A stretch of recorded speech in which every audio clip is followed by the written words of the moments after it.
Baik teman-teman, di video kali ini saya akan menjelaskan tentang pengertian indikator kesehatan dan manfaat indikator kesehatan. Nah, pengertian indikator kesehatan, menurut WHO tahun 2002, indikator adalah variabel yang membantu untuk mengukur suatu perubahan baik langsung maupun tidak langsung. Dan beberapa definisi tersebut dapat dijelaskan bahwa indikator merupakan variabel yang dapat digunakan untuk mengevaluasi keadaan atau status dan memungkinkan dilakukan pengukuran terhadap perubahan-perubahan yang terjadi dan dari waktu ke waktu. Yang berikut manfaat indikator kesehatan. Menurut Wijono tahun 2006, manfaat yang diperoleh dengan adanya indikator dan statistik adalah sebagai berikut. Yang pertama, mengetahui adanya perubahan hasil pelaksanaan output program dampak yang terjadi. Yang kedua, memperoleh gambaran tentang keberhasilan program. Yang ketiga, untuk menilai hasil dan manfaat program sebagai patokan atau dasar bagi penelitian secara objektif. Yang keempat, untuk mengetahui efektivitas dan efisiensi program. Yang kelima, sebagai dasar pengambilan keputusan dalam membuat kebijakan perencanaan. Yang keenam, untuk membandingkan keberhasilan. Yang ketujuh, untuk menyusun atau memperbaiki perencanaan program. Yang kedelapan, untuk mengetahui adanya masalah dan kata sebabnya, atau dengan kata lain, untuk mengetahui penyimpanan yang terjadi. Yang kesembilan, untuk keperluan penelitian atau evaluasi research atau comparative research. Sekian video dari saya, terima kasih. Indikator kesehatan adalah parameter atau ukuran yang digunakan untuk mengevaluasi kondisi kesehatan individu, kelompok atau populasi secara keseluruhan. Beberapa ciri-ciri indikator kesehatan yang umum digunakan meliputi: yang pertama, relevan. Indikator kesehatan harus relevan dan dapat memberikan informasi yang berguna tentang kondisi kesehatan yang sedang dievaluasi.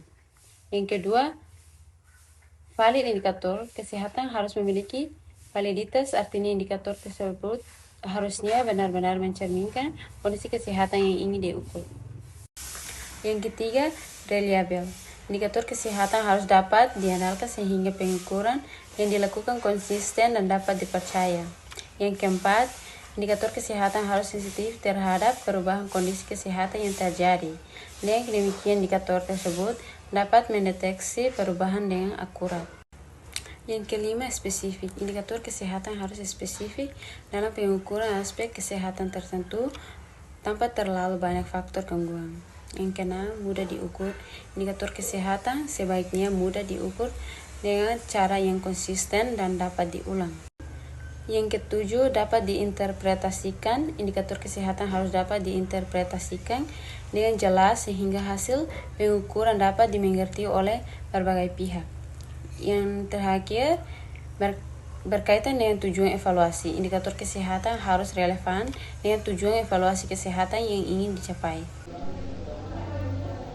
Proporsi, rate, dan rasio adalah konsep yang berbeda dalam konteks kesehatan. Berikut adalah penjelasan singkat mengenai masing-masing konsep. Yang pertama itu adalah proporsi.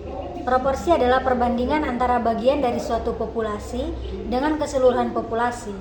Proporsi biasanya dinyatakan dalam bentuk persentase. Contohnya, proporsi dalam kesehatan adalah proporsi individu yang menderita penyakit tertentu dibandingkan dengan keseluruhan populasi yang diteliti. Yang kedua adalah rate. Rate adalah ukuran perubahan suatu kejadian atau kondisi kesehatan dalam jangka waktu tertentu.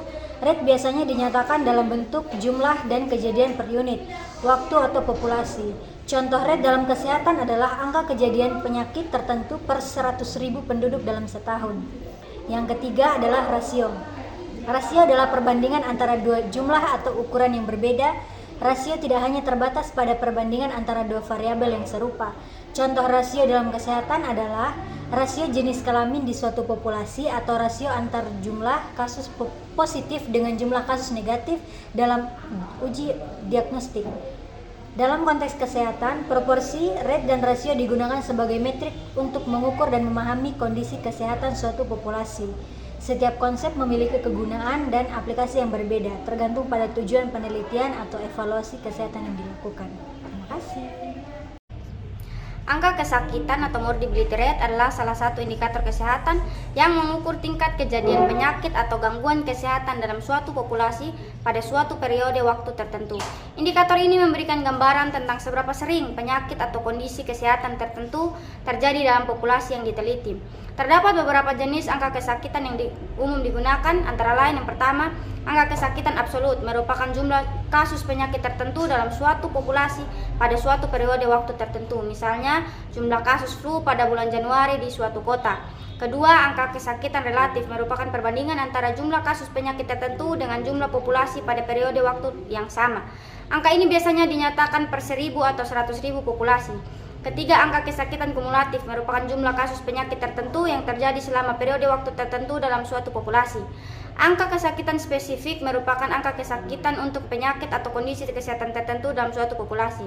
Angka kesakitan penting untuk membantu dalam pemantauan kondisi kesehatan masyarakat, perencanaan program kesehatan, serta evaluasi efektivitas intervensi kesehatan.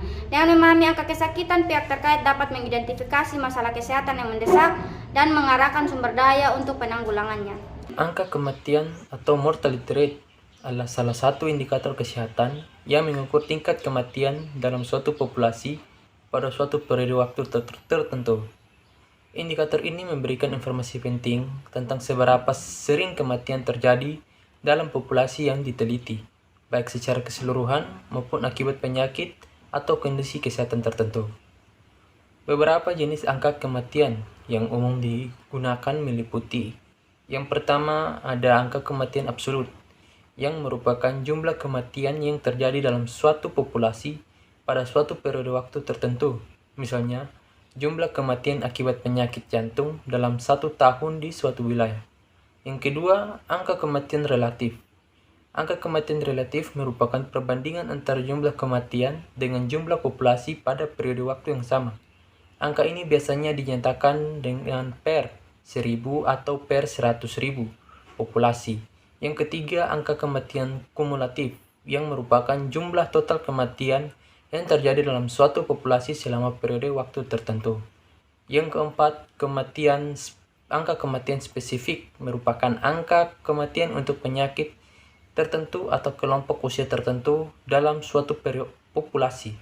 Angka kematian adalah indikator penting dalam epidemiologi dan kesehatan masyarakat karena membantu dalam pemantauan tren kesehatan, identifikasi faktor risiko, perencanaan intervensi kesehatan, dan evaluasi keberhasilan program kesehatan.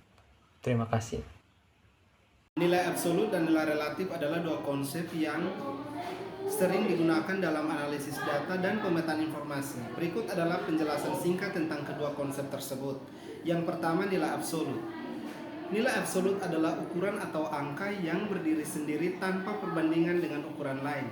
Nilai absolut memberikan informasi tentang jumlah yang besarannya suatu fenomena secara langsung. Contohnya, nilai absolut adalah jumlah kasus penyakit tertentu dalam suatu populasi pada suatu periode waktu tertentu. Yang kedua adalah nilai relatif. Nilai relatif adalah ukuran yang dinyatakan sebagai perbandingan atau rasio antara dua ukuran atau angka. Nilai relatif memberikan informasi tentang hubungan antara dua variabel atau fenomena. Contoh nilai relatif adalah angka kesakitan relatif yang merupakan perbandingan antara jumlah kasus penyakit dengan jumlah populasi pada periode waktu yang sama. Dalam analisis data kesehatan, baik nilai absolut maupun nilai relatif memiliki kegunaan yang berbeda. Nilai absolut memberikan gambaran tentang besaran fenomena secara langsung, sementara nilai relatif memberikan dalam memahami hubungan antara variabel atau fenomena yang diukur. Sekian dan terima kasih. Halo, saya Mada Yudinda Saputri. Jadi kali ini saya akan membahas mengenai hipotesis. Nah, hipotesis merupakan pernyataan yang diajukan untuk diuji kebenarannya melalui proses pengumpulan data dan analisa data. Hipotesis digunakan dalam metode ilmiah untuk merumuskan prediksi tentang hubungan antara variabel atau fenomena yang akan diteliti. Nah, ada tujuan hipotesis, yaitu merumuskan prediksi atau asumsi tentang hubungan antara variabel penelitian. Yang kedua, menguji kebenaran atau kevalidan asumsi yang diajukan melalui pengumpulan dan analisa data. Nah, berikutnya ada jenis hipotesis. Yang pertama, hipotesis nol. Nah, hipotesis nol itu hipotesis yang menyatakan tidak adanya hubungan atau perbedaan antara variabel yang diteliti. Yang kedua itu hipotesis alternatif atau H1. Nah, jadi hipotesis alternatif atau hipotesis H1 itu adalah hipotesis yang menyatakan adanya hubungan atau perbedaan antara variabel yang diteliti. Berikutnya adalah karakteristik hipotesis. Nah, yang pertama, hipotesis harus jelas, spesifik, dan dapat diuji secara empiris. Yang kedua, hipotesis harus berdasarkan pengetahuan atau teori yang ada dan dapat diuji melalui metode penelitian yang sesuai. Nah, selanjutnya itu ada proses pengujian hipotesis. Yang pertama, melalui pengumpulan data, analisis statistik, dan interpretasi hasil untuk ditentukan apakah hipotesis dapat diterima atau hipotesis ditolak. Yang kedua itu, hasil pengujian hipotesis digunakan untuk membuat kesimpulan tentang hubungan antara variabel yang diteliti. Jadi, hipotesis merupakan salah satu bagian penting dalam metode ilmiah atau metode penelitian karena hipotesis dapat membantu peneliti untuk merumuskan prediksi yang diuji secara empiris. Sekian dari saya mengenai hipotesis.